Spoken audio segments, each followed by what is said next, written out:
दोस्तों, जब भी भारत की सबसे डरावनी जगहों का नाम लिया जाता है तो भानगढ़ किले का जिक्र मतलब वो तो होता ही है। हाँ, वो तो लिस्ट में हमेशा सबसे ऊपर रहता है। बिल्कुल। ये अब हमारे पॉप कल्चर का हिस्सा बन गया है। आप फिल्में देख लीजिए, टीवी शोज, दोस्तों की कहानियां। भानगढ़ का मतलब ही है भूत। सही बात है। ये नाम अब सिर्फ एक जगह नहीं रहा, ये एक ब्रांड बन गया है। Most haunted place in India का ब्रांड। और इस ब्रांड की सबसे बड़ी टैगलाइन क्या है? सूर्यास्त के बाद यहाँ रुकना मना है। एग्जैक्टली। और यही बात मुझे हमेशा से मतलब फैसिनेट करती है। कहा जाता है कि ये जगह इतनी खौफनाक है कि खुद भारत सरकार, आर्कियोलॉजिकल सर्वे ऑफ इंडिया, वो कहती है कि भाई सूरज ढलने के बाद यहां मत रुकना। पर सवाल तो यही उठता है, क्या ये सब सच है या फिर बस एक जबरदस्त कहानी है जिसे हम सबने सच मान लिया है? और आज हम इसी की तह तक जाने की कोशिश करेंगे। हाँ, क्योंकि हमारे पास जो स्रोत हैं वो भानगढ़ की दो बिल्कुल अलग अलग तस्वीरें दिखाते हैं। एक तरफ उसका एक शानदार इतिहास है और दूसरी तरफ ये डरावनी कहानियां। और ये जानना इसलिए भी जरूरी है क्योंकि भानगढ़ सिर्फ कोई यूं ही बना हुआ खंडर नहीं है। स्रोतों के मुताबिक ये किला राजस्थान के अलवर जिले में है। हाँ। और इसे 16वीं सदी में बनाया गया था। मतलब हम कोई हजारों साल पुरानी अनजान जगह की बात नहीं कर रहे हैं। ये मुगल काल के भारत का एक जीता जागता ऐतिहासिक शहर था। 16वीं शताब्दी। और देखिए, यहीं पर वो विरोधाभास, वो कॉन्ट्रडिक्शन आता है जो दिमाग घुमा देता है। हमारे स्रोत कहते हैं ये स्थान कभी एक समृद्ध बस्ती हुआ करता था। एक समृद्ध बस्ती जहां महल, मंदिर और बाजार मौजूद थे। और आज की हकीकत क्या है? सिर्फ सन्नाटा और टूटी फूटी इमारतों के अवशेष। ये जो सफर है एक जिंदा दिल शहर से खामोश खंडर तक का, सारी कहानियां इसी के अंदर छिपी हैं। बिल्कुल। और आपने जो शब्द इस्तेमाल किया, समृद्ध बस्ती, मतलब प्रॉस्परस सेटलमेंट, ये बहुत अहम है। हाँ, बहुत। ये कोई छोटी मोटी सैनिक चौकी नहीं थी। जब हम कहते हैं कि महल, मंदिर और बाजार थे, तो हम असल में एक पूरे इकोसिस्टम की बात कर रही हैं। एक पूरे समाज की। बिल्कुल। ये एक राजधानी शहर के लक्षण है। अच्छा, इसे थोड़ा और समझते हैं। स्रोत में इन तीन चीजों का जिक्र है, महल, मंदिर और बाजार। ये उस जमाने के समाज के बारे में हमें क्या बताते हैं? मतलब सिर्फ ये कि राजा था, लोग पूजा करते थे और सामान खरीदते थे, या इससे कुछ गहरा पता चलता है? नहीं नहीं, बहुत गहरा। ये असल में किसी भी कामयाब सभ्यता के 3 स्तंभ है। देखिए, महल का मतलब सिर्फ राजा का घर नहीं है। वो पावर सेंटर है, सत्ता का केंद्र। वहां से प्रशासन चलता था, नीतियां बनती थी, टैक्स इकट्ठा होता था। राइट। ये राजनीतिक स्थिरता यानी पॉलिटिकल स्टेबिलिटी का सबूत है। और भानगढ़ के केस में इसे आमेर के राजा भगवंत दास ने अपने बेटे माधो सिंह के लिए बनवाया था। अच्छा। और माधो सिंह वो मुगल बादशाह अकबर के दरबार में एक बहुत बड़ा नाम थे। तो ये कोई अलग थलग किला नहीं था, इसका सीधा कनेक्शन मुगल सल्तनत से था। वाह, ये तो मैंने कभी सोचा ही नहीं था। मतलब इसका सीधा कनेक्शन दिल्ली और आगरा के पावर कॉरिडोर से था। बिल्कुल। ठीक है, तो महल तो हुआ सत्ता का प्रतीक। मंदिरों का क्या? देखिए, मंदिर उस दौर में सिर्फ धर्म का केंद्र नहीं होते थे, वे कल्चर और कम्युनिटी का सेंटर थे।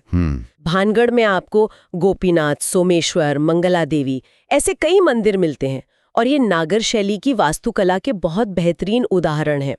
यहाँ त्योहार मनाए जाते थे, लोग मिलते जुलते थे, कला को, संगीत को बढ़ावा मिलता था। मतलब ये वो जगह थी जहाँ समाज एक साथ आता था। हाँ, ये समाज के सांस्कृतिक पहचान को मजबूत करते थे। और बाजार, मुझे लगता है बाजार हमें उस शहर की रोज की जिंदगी की सबसे अच्छी झलक देता है। सही बात है। वो दुकानों की कतारें जो आज भी खंडर की शक्ल में वहां मौजूद हैं। बिल्कुल। बाजार किसी भी शहर की धड़कन होता है। भानगढ़ में एक लंबा चौड़ा बाजार था। इसका सीधा मतलब है कि वह एक मजबूत अर्थव्यवस्था थी। पैसे का लेन देन था। हाँ, सिर्फ जरूरत का सामान नहीं, बल्कि शायद लग्जरी आइटम भी बिकते होंगे, व्यापारी आते जाते होंगे। ये शहर सिर्फ अपने लिए नहीं जी रहा था, ये एक बड़े ट्रेड नेटवर्क का हिस्सा था। तो जब आप इन तीनों को जोड़ते हैं, एक मजबूत राजनीतिक केंद्र, एक समृद्ध सांस्कृतिक जीवन और एक गतिशील अर्थव्यवस्था, तो आपके सामने एक ऐसे शहर की तस्वीर बनती है जो अपने चरम पर था, जहां जिंदगी दौड़ रही थी। बिल्कुल। ये सब सुनकर तो भानगढ़ की पूरी इमेज ही बदल जाती है। एक ऐसा शहर जहां सुबह बाजारों में रौनक होती होगी, मंदिरों से घंटियों की आवाज आती होगी, और महल में राजनीतिक चर्चाएं होती होंगी, और फिर अचानक सब खत्म, सन्नाटा। यही वो सवाल है जिसका जवाब इतिहास के पास साफ साफ नहीं है। और शायद इसीलिए कहानियों को मौका मिल गया। हाँ, जैसे वो राजकुमारी रत्नावती और तांत्रिक की कहानी। मशहूर कहानी। हाँ, सबसे मशहूर।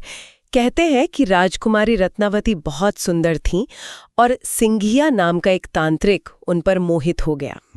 उसने राजकुमारी को हासिल करने के लिए एक इत्र की बोतल पर काला जादू कर दिया।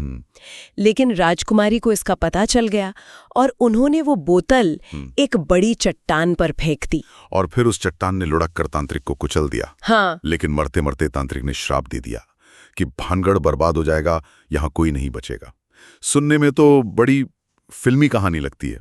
कहानी बहुत दिलचस्प है, पर इसमें ऐतिहासिक समस्याएं हैं। अच्छा, क्या? पहली बात तो ये कि ज्यादातर इतिहासकार मानते हैं कि भानगढ़ का पतन 17वीं सदी के मध्य में ही शुरू हो गया था, जबकि राजकुमारी रत्नावती की कहानी बहुत बाद में जोड़ी गई लगती है। मतलब इसका कोई कंटेम्पररी जिक्र नहीं मिलता? नहीं, कोई समकालीन जिक्र नहीं है। ये लोक कथा है, इतिहास नहीं। तो फिर असल में हुआ क्या होगा? अगर श्राप नहीं था तो इतना बड़ा फलता फूलता शहर वीरान कैसे हो गया? इतिहासकार कुछ अंदाजा तो लगाते होंगे। बिल्कुल, और असल वजह अक्सर कहानियों से ज्यादा मंडेन होती हैं, साधारण होती हैं। एक मजबूत थ्योरी ये है कि माधो सिंह के पोते अजब सिंह, उन्होंने पास में ही अजबगढ़ नाम का एक नया किला और शहर बसा लिया। अच्छा। तो हो सकता है राजधानी और व्यापार का केंद्र धीरे धीरे वहां शिफ्ट हो गया हो और भानगढ़ की अहमियत वो कम होती चली गई। मतलब एक शहर का विकास दूसरे के पतन का कारण बना। ये तो आज भी होता है। कोई नया हाईवे या मॉल खुल जाता है तो पुरानी मार्केट धीरे धीरे खत्म हो जाती है। प्रिसाइसली। दूसरा कारण हो सकता है 1720 के दशक में सवाई जयसिंह का जयपुर को अपनी नई राजधानी बनाना। अच्छा, उससे क्या फर्क पड़ा? उससे पूरे क्षेत्र का पावर डायनामिक ही बदल गया। भानगढ़ जैसे पुराने केंद्रों का महत्व कम हो गया और लोग बेहतर मौकों की तलाश में जयपुर जैसी नई जगहों पर जाने लगे। ये भी लॉजिकल लगता है। और एक तीसरा बहुत प्रैक्टिकल कारण भी हो सकता है, पानी की कमी। हाँ, राजस्थान में ये तो एक बड़ी समस्या है। बिल्कुल, राजस्थान में अकाल पड़ना आम बात थी। हो सकता है किसी बड़े अकाल ने लोगों को ये जगह छोड़ने पर मजबूर कर दिया हो। तो हमारे पास श्राप की एक कहानी के मुकाबले तीन प्रैक्टिकल वजह हैं। हाँ। राजनीतिक केंद्र का बदलना, एक नई राजधानी का उदय और अकाल या पानी की कमी। लेकिन इन वजहों में वो ड्रामा नहीं है जो श्राप वाली कहानी में है। और इंसान का दिमाग हमेशा ड्रामे और सरल जवाबों की तरफ भागता है। सही बात है। ये कहना बहुत आसान है कि एक तांत्रिक ने श्राप दिया और सब खत्म हो गया। ये समझने से ज्यादा आसान है कि सोशो इकोनॉमिक फैक्टर्स और शिफ्टिंग पॉलिटिकल डायनामिक्स की वजह से दशकों में धीरे धीरे शहर का पतन हुआ। इतिहास अक्सर धीमा और जटिल होता है और लोक कथाएं तेज और सीधी होती हैं। ठीक है, तो आज तो इस खाली जगह को कहानियों ने भर दिया। लेकिन इसमें सरकार का क्या रोल है? वो एएसआई का बोर्ड जिसपे लिखा है सूर्यास्त के बाद प्रवेश वर्जित है, वो तो इन कहानियों को और हवा देता है। हाँ। ऐसा लगता है जैसे सरकार भी मान रही है कि यहाँ कुछ गड़बड़ है। ये एक बहुत ही दिलचस्प साइकोलॉजिकल लूप है। देखिए, एएसआई का काम ऐतिहासिक धरोहरों को सुरक्षित रखना है, लोगों को डराना नहीं। तो फिर वो बोर्ड क्यों? उनके नजरिए से देखें तो इस नियम के पीछे बहुत ही व्यवहारिक कारण है। भानगढ़ एक विशाल खुला हुआ खंडर है। रात में वहां रोशनी का कोई इंतजाम नहीं है। सही बात है। जमीन ऊबड़ खाबड़ है, टूटी फूटी सीढ़ियां हैं, गहरे कुएं हो सकते हैं। किसी भी टूरिस्ट के लिए रात में वहां घूमना खतरनाक हो सकता है, वो गिरकर घायल हो सकता है। और जंगली जानवरों का भी खतरा होगा, है ना? ये सरिस्का टाइगर रिजर्व के पास जो है। बिल्कुल, तेंदुए और दूसरे जंगली जानवर रात में सक्रिय होते हैं। तो एएसआई की पहली जिम्मेदारी तो विजिटर की सुरक्षा है। साथ ही ऐसी सुनसान जगहों पर रात में असामाजिक तत्व भी आ सकते हैं, चोर या शराबी। तो ये नियम पूरी तरह से सेफ्टी और सिक्योरिटी के लिए है। और ऐसा नियम दूसरी जगहों पर भी होता होगा? हाँ, ऐसा नियम आपको देश की कई और अनप्रोटेक्टेड हिस्टोरिकल साइट्स पर भी मिल जाएगा। लेकिन भानगढ़ में इस नियम का मतलब कुछ और ही निकाला जाता है। यहाँ ये नियम सेफ्टी इंस्ट्रक्शन नहीं बल्कि एक पैरानॉर्मल वार्निंग बन गया है। और यहीं पर वो लूप पूरा होता है। लोगों ने पहले से कहानियां सुन रखी हैं, फिर वे वहां जाते हैं और एक सरकारी बोर्ड देखते हैं जो रात में रुकने से मना कर रहा है। उनका दिमाग तुरंत दोनों को जोड़ देता है। जरूर यहाँ भूत प्रेत का चक्कर है, तभी तो सरकार भी रोक रही है। बिल्कुल, ये डर के लिए एक तरह का ऑफिशियल स्टैंप बन जाता है। ये एक अनजाने में हुआ कॉन्सिक्वेंस है। एएसआई का इरादा सुरक्षा है, पर उसका असर डर को बढ़ावा देना हो जाता है। तो एक ऐतिहासिक पहेली जिसे लोक कथाओं ने भरा और फिर उस पर एक सरकारी नियम ने अनजाने में ही सही मोहर लगा दी। ये तो वाकई एक परफेक्ट स्टॉर्म है मिथ मेकिंग के लिए। और अब तो इसमें एक नया एंगल भी जुड़ गया है, इंटरनेट और सोशल मीडिया का। हाँ, ये भानगढ़ 2.0 है। पहले ये एक स्थानीय कहानी थी जो आसपास के गांव में या राजस्थान आने वाले कुछ यात्रियों तक सीमित थी। लेकिन पिछले 15-20 सालों में इंटरनेट, टीवी के घोस्ट हंटिंग शोज और यूट्यूब, इन्होंने इसे एक नेशनल बल्कि ग्लोबल फिनोमेना बना दिया है। सही बात है। आज आप YouTube पर भानगढ़ सर्च करें तो हजारों वीडियो मिल जाएंगे। हाँ, रात बिताई भानगढ़ के किले में, कैमरे में कैद हुआ भूत, ये सब एक तरह का एडवेंचर टूरिज्म बन गया है। ये एक बहुत बड़ा बदलाव है। अब लोग वहाँ इतिहास जानने या वास्तुकला देखने कम और डर का अनुभव करने ज्यादा जाते हैं। तो वो जगह एक हिस्टोरिकल साइट से ज्यादा एक थीम पार्क बनती जा रही है। जिसका मेन अट्रैक्शन है भूत। इससे उस जगह की असल कहानी, उसका वो समृद्ध इतिहास जिसकी हमने बात की, वो कहीं पीछे छूटता जा रहा है। अब भानगढ़ की पहचान माधो सिंह से नहीं बल्कि एक श्राप और एक ASI के बोर्ड से होती है। बिल्कुल। ये तो दुख की बात भी है कि एक शहर जो कभी राजनीति, संस्कृति और व्यापार का इतना बड़ा केंद्र था, आज उसकी विरासत सिर्फ डरावनी कहानियों तक सिमट कर रह गई है। क्या हम उसकी असल पहचान को खो रहे हैं? एक तरह से हाँ। जब किसी जगह की कहानी पे डर हावी हो जाता है तो बाकी सभी परतें छिप जाती हैं। लोग उन खूबसूरत मंदिरों की नक्काशी नहीं देख से, वो उस बाजार की बनावट को नहीं समझते, वो उस महल की भव्यता की कल्पना नहीं कर पाते। वो बस हर अंधेरे कोने में एक साया ढूंढ रहे होते हैं। कहानी ने इतिहास को हाईजैक कर लिया है। तो आज की इस बातचीत से जो तस्वीर उभर रही है वो कई परतों वाली है। पहली परत है इतिहास की। 16वीं सदी का एक फलता फूलता स्ट्रैटेजिकली इंपॉर्टेंट शहर।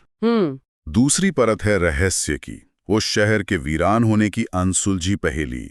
तीसरी परत है लोक कथाओं की, राजकुमारी और तांत्रिक के श्राप की कहानी जिसने उस रहस्य को एक नाटकीय जवाब दिया। और चौथी और पांचवी परतें आधुनिक हैं। चौथी परत है ब्यूरोक्रेटिक रियलिटी की, एक सुरक्षा के लिए लगाया गया बोर्ड जिसे गलत समझा गया। और पांचवी परत है मीडिया और इंटरनेट की, जिसने इस स्थानीय कहानी को एक ग्लोबल सनसनी बना दिया है। ये पांचों परतें मिलकर आज का भानगढ़ बनाती हैं। बिल्कुल। और यहीं पर मैं अपने श्रोताओं के लिए एक सवाल छोड़ना चाहता हूं। जब किसी ऐतिहासिक जगह की सच्चाई इतनी सारी परतों के नीचे दब जाए, पहले लोक कथाओं की परत, फिर सरकारी नियमों की गलतफहमी की परत और आखिर में इंटरनेट के सेंसेशनल कंटेंट की परत, तो क्या उस जगह की असल आत्मा को वापस खोजना मुमकिन है या वो हमेशा के लिए अपनी कहानियों की कैदी बनकर रह जाती है?